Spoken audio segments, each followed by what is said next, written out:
மாலை போட்டதுக்கு அப்புறம் என்னென்னலாம் செய்யக்கூடாது? மாலை போட்ட உடனே காமம் ம். காமம் இருக்கக்கூடாது. சுவாமியே சரணமையப்பா.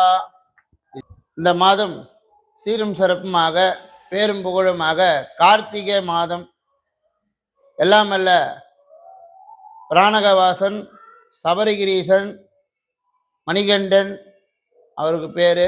கார்த்திகை மாதம் என்றாலே 48 நாள் மண்டல விரதம், மண்டலகால விரதம் 48 நாள். நம்ம மாலை போடுறது எதுக்குன்னா, நம்ம ஐயப்பனை ஒரு கோரிக்கையாக வச்சு, நம்ம கோரிக்கை என்னென்ன கோரிக்கையோ, உங்களுக்கு குழந்தை வரம், கல்வி நல்லா இருக்கணும், வீடு நல்லா செழிக்கணும் அப்படின்னு ஒருத்தர் ஒரு வரம் கேட்பாங்க அந்த ஐயப்பங்கிட்ட.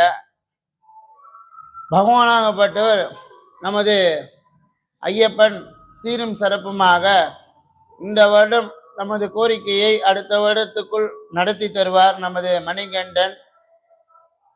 அதனை தொடர்ந்து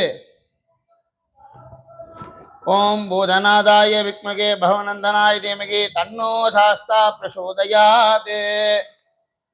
சுவாமியே ஐயப்பா. ஐயனை நாடி போகும்போது பரிபூர்ணமாக மனம் இறங்கி வீட்டில் ஞாபகம் இல்லாமல் ஒரு மனதோடு பிரார்த்தனை பண்ணி சீரும் சிறப்புமாக அனைவரும் அந்த முத்திரை தேங்காவில் முத்திரை இடும்போது ஒரே மனதோடு ஒரே நோக்கத்தோடு உங்கள் எண்ணம் ஒரே எண்ணமாக வைத்து பிரார்த்தனையை பரிபூர்ணமாக நடத்தணும். முத்திரை எடுக்கணும்னா நம்மளோட ஐயனோட ஆசீர்வாதம் படி நம்ம என்ன வேண்டுதல் நிறைவேற்றுறோமோ அந்த நிறைவேற்றுற வேண்டுதலை நம்ம அந்த முத்திரையில் வைக்கணும். இப்போ ஆக்சுவலி எனக்கு ஒரு குழந்தை வர வேணும், அந்த குழந்தை வரம் எனக்கு ஐயப்பா அடுத்த வருடத்துக்குள்ளே எனக்கு குழந்தை வேணும் அப்படின்னு நீங்கள் அந்த முத்திரையில் அந்த நெய்காய் விடும்போது கண்டிப்பாக அடுத்த வருஷத்துக்குள்ளே நிறைவேற்றி தருவார். உங்களுக்கு வீடு வேணும் அப்படின்னா வீடும் நடத்தி கொடுப்பார். ஐயனோட ஆசீர்வாதம் படி பேரும் புகமாக அனைவரும் இருப்பாயாக. சுவாமியே சரணமையப்பா. சாமி, இப்போ நான் மாலை போடுறதுக்கு முன்னாடி என்னென்னலாம் செய்யணும்? மாலை போடுறதுக்கு முன்னாடி சுவாமியோட விரதங்கள் என்னன்னு கேட்டிங்கன்னா, முதல்ல நம்ம ஒரு வாரமோ இல்லை 3 நாளைக்கோ விரதம் இருக்கணும். நம்ம அவங்க எல்லாமே ஒரு மாதிரி ஒருத்தர் ஒரு மாதிரி இருப்பாங்க. வீட்டில் கவுச்சிலாம் இருக்கும், அதெல்லாம் பண்ணுவாங்க. அதை நம்ம தவிர்க்கணும். ஒரு 3 நாளைக்காவது நம்ம விரதம், அந்த விரதம் பொன்னான விரதமா இருக்கணும்னு நாங்கள் நினைக்கிறோம். மாலை போட்டதுக்கு அப்புறம் எப்படி இருக்கும்? மாலை போட்டதுக்கு அப்புறம் விரதம் இருக்கணும்னா வீட்டில் சுத்தம் பத்தமா, வீட்டில் துணிமணி பாய் படுக்கை இல்லாம குறை இல்லாம இருக்கணும். எதனால பாய் படுக்கை இல்லாம படுக்கணும்? என்ன காரணம்? அவர் சன்னியாசி, குறை இல்லாம இருக்கணும். நம்ம அந்த அதுக்கோசம் தான் நம்ம விரதம் 48 நாள் விரதம் எதுக்கோசம் இருக்குதுன்னு கேட்டீங்கன்னா,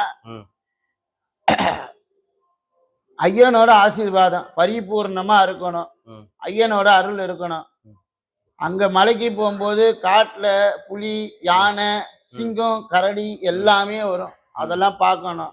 காலையில காலையில சிறப்பான முறையில அபிஷேகமும் தினமும் காலையில பச்சை தண்ணியில தான் குளிக்கணும். வெந்நீர்ல குளிக்க மாட்டாங்க, பச்சை தண்ணியில தான், வெறும் பச்சை தண்ணியில குளிக்கணும். வெந்நீர்ல குளிக்கக்கூடாது. வெந்நீர்ல இப்போ இருக்கிறவங்க ஃபேஷன் ஆகி போச்சு, வெந்நீர் எல்லாமே அப்படின்னு ஆகி போச்சு. இப்போ இருக்கிற சாமிங்க அந்த மாதிரி ஆச்சு. அப்போ இருக்கிற சாமிங்க நான் பார்க்குற சாமிங்கெல்லாம் நான் பழைய காலத்தில் கிட்டத்தட்ட 90லேருந்து போயின்னு இருக்கேன். 1994லேருந்து நான் போயின்னு இருக்கேன். 4 வயசுலேருந்து போயின்னு இருக்கேன். இன்னைக்கு எனக்கு 35 வயசு ஆகுது. குறை இல்லாமல் ஐயனோட ஆசீர்வாதம் ஒருபடி மேலே தான் ஏற்றி வச்சிருக்காரு. அந்த மாதிரி எல்லாருக்கும் வேணும்னு நாங்கள் நினைக்கிறோம். மாலை போட்டதுக்கு அப்புறம் நிறைய பேர் பார்த்தோன்னாக்கா கறிகள்லாம் வேலை செய்கிறாங்க. அதெல்லாம் எப்படி?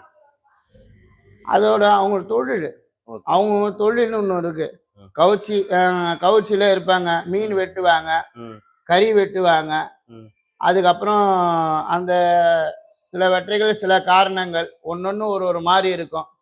எல்லா இடத்துலயும் வேலை செய்வாங்க. பகவான் வந்து அங்க போய் பூர்த்தி பண்றாரு, அவ்வளவுதான். மாலை போட்டதுக்கு அப்புறம் என்னென்னலாம் செய்யக்கூடாது? மாலை போட்ட உடனே காமம் ம். காமம் இருக்கக்கூடாது. அதுக்கு தான் இந்த இது ஒரு ஐயனோட ஆசீர்வாதம். காமம் இருக்கக்கூடாது, மோகம் இருக்கக்கூடாது, துயரம் இருக்கக்கூடாதுன்னு சொல்லுவாங்க. அதுதான் 3 தான், வேற எதுவும் வேற எது இல்லைங்களா? இல்ல நிறைய பேர் என்ன சொல்றாங்கன்னாக்கா, வெளியெல்லாம் போகக்கூடாது, கையில ரத்தப்படம் எல்லாம் மேல படக்கூடாது. அதெல்லாம் ஒண்ணும் இல்லையா. அதெல்லாம் வந்து நம்ம மனம்தான் காரணம். ம். மனசு தான் நம்மளுக்கு காரணம். அவங்க வந்து ஒரு ஒரு ஒரு ஒரு இடம் ஒரு ஒரு மாதிரி இருக்கும். அதனால மனசு தான் காரணம். மலைக்கு போகும்போது அவங்க என்னென்னலாம் செய்யணும்? மலைக்கு போகும்போது கேட்டீங்கன்னா, சுவாமியே ஈசனமையப்பா, ஹரிகர சுதானந்த சித்தனை இணையப்பா, சுவாமியே சனமையப்பா. மாலை வீட்டில் போட்ட உடனே, வீட்டில் மலைக்கு போகும்போது கேட்குறீங்களா?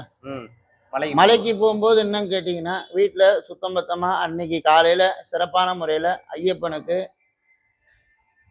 மாலை போட்டு, ஒரு பூ போட்டு, சிறப்பான முறையில் ஒரு பொங்கல், வெத்தலைப்பாக்கு, பழம், தேங்காய், ஊதுவத்தி, கற்பூரம், அவருக்கு தேவையான நெய்வேத்தியம் வந்து சக்கரை பொங்கல் தான் நெய்வேத்தியம். நெய்வேத்தியம் வச்சு படைச்சிட்டு ஒரு 108 சரணம் சொல்லிட்டு, பரவாயில்லாமல் ஐயனோட ஆசீர்வாதம் படி, கருப்பசாமின்னு ஒருத்தர் இருப்பார். அவர் தான் காவல் தெய்வம். இவங்க போயிட்டு வர வரைக்கும் அவர் தான் காவல், வீட்டுக்கு காவல். ஐயப்பனுக்கு காவல் அவர் தான், வனதேவதையே அவர் தான். வனதேவரை ஒரு தேவையா இருக்க, காவல் அவன் தான். அதனால குறை இல்லாமல் அந்த கருப்பசாமியை எப்பயும் எங்கேயும் இருந்தாலும், கருப்பசாமி கருப்பான்னு வந்தோன்னா உங்க எதிர்க்க வந்து நிற்பார். அந்த கருப்பசாமி வந்து குறை இல்லாமல் சீரம் சிறப்புமா அந்த காவல்காரனை ஒரு கல்லா வருஷம் ஒரு கல்லை எடுத்துன்னு போகக்கூடாது. ஒரே கல்லா நியமிச்சு அதை வந்து வருஷத்துக்கு ஒரு வாட்டி அந்த நீங்க போற நாள் காலையில வந்து சர்வாபிஷேகம் பண்ணும். பால், தயிர், கதம்பொடி, பால், பஞ்சாமிர்தம், தயிர் எல்லாமே அபிஷேகம் பண்ணி, சந்தனம், பன்னீர், விபூதி இதெல்லாம் பண்ணிட்டு, அதுக்கப்புறம் திருப்பியும் ஒரு கருப்பு கலர் வேஷ்டி கட்டி ஒரு பூ போட்டு, கருப்பசாமி அப்படின்னா அதில் வந்து தெரிவார் உங்களுக்கு. அந்த மாதிரி கருப்பசாமியும் கூப்பிட்டு வச்சு, திருப்பியும் அவருக்கு ஒரு வெத்தலை பாக்கு வச்சு, சப்புன்னு ஒரு பொங்கல் வச்சு, பொங்கல் நீங்கள் பண்ணும்போது சப்புன்னு ஆகிடும். அவருக்கு வைக்கும் போது அந்த பொங்கலை வச்சு நைவேத்தியம் பண்ணிட்டு போகும்போது அந்த கல் வெளியே அந்த கல்லை வந்து வெளியே கருப்பசாமின்னு சொல்லி ஒரு வாட்டி தலை மேலே உடச்சிட்டிங்கன்னா அவர் காவலாக இருப்பார். நீங்கள் போயிட்டு வரைக்கிறீங்க, அவர் தான் காவல். உங்கள் வீட்டுக்கு அவர் தான் காவல், வேறு யாருக்கும். உங்களுக்கும் காவல், வீட்டுக்கும் காவல் அவர் தான். நீங்கள் எங்கே கூப்பிட்டாலும் அவங்க கூடயே இருப்பார். அங்கேயும் வீட்லேயும் இருப்பார், தூணிலையும் இருப்பார், துரும்பிலையும் இருப்பார். சுவாமி சார் மலைக்கு போயிட்டீங்க. ஸோ மலைக்கு போயிட்டு அங்கே என்ன பின்பற்ற வேண்டியது இருக்கு? அங்கே வந்து நீங்கள் கேட்டிங்கன்னா, இங்கேருந்து போனீங்கன்னா நீங்கள் ஒரு குருசாமி ஒரு முறையாக போவார். அச்சங்கோயில், ஆரியங்க, கொளுத்துப்படி, பந்தளம், சபரிமலை, ஒரு ஸ்டேஜில் ஒரு ஐயப்பன் இருக்கார். அச்சங்கோயிலில் வந்து சிறப்பான முறையில் ஐயனா இருக்காரு, குளத்துப்புழையில் குழந்தையா இருக்காரு, ஆரியங்காவில் பூர்ண புஷ்கலாவோடு இருக்காரு, ஐயன் சபரிமலையில் ஐயனா இருக்காரு. குறை இல்லாமல் உங்களுக்கு நடத்தி தருவார்.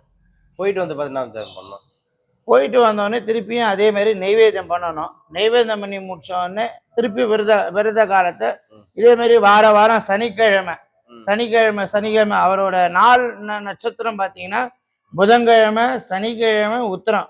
அவரோட நட்சத்திரமே உத்திரம் நட்சத்திரம் தான், ஐயப்பனோட நட்சத்திரம். அதனால வந்து அந்த உத்திர நட்சத்திரத்துல வீட்டில் பூஜை போட்டாலும் சரி, கோவிலில் பூஜை போட்டாலும் சரி, செழிப்பா இருப்பீங்க ஐயனோட ஆசீர்வாதம் படி. பக்தர்களுக்கு என்ன சொல்ல விரும்புறீங்க? பக்தர்களுக்கா, மாலை போட்ட உடனே குறை இல்லாம 7 எடுத்து பார்க்காம சீரம் சிறப்புமா ஒரே மனதோடு இருக்கும்படி மிக அன்போடு கேட்டுக்கொள்கிறோம். சுவாமியே சரணமையப்பா. ஜானனம் பூதகநாதி தேவிதம் பவித்த ஜம்போ பலஹாபக்ஷும் உமாசுதம் ரோக விநாசகாம் ஸ்ரீ நமாமி விக்னேஸ்வரः பாதபங்கஜம் கன்னிமூல கணபதி பகவான் ஈசனமையப்பா.